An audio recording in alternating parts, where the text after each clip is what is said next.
13,326 జాతీయ సమగ్రత ప్రాంగణాలు ఉండాలి.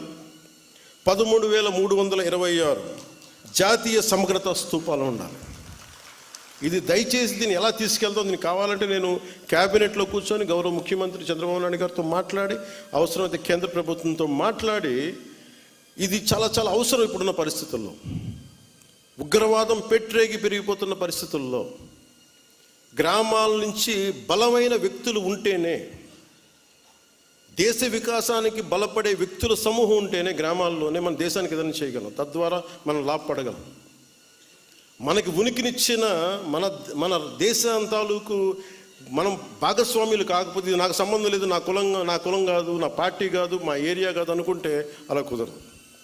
అందుకని దీనిని సమగ్రతని పెంచే, జాతీయ సమగ్రతని పెంచే ఈ జాతీయ సమగ్రత ప్రాంగణాలకి దయచేసి మీరు ఒక ప్రణాళిక తీసుకెళ్ళవలసిందిగా మనసు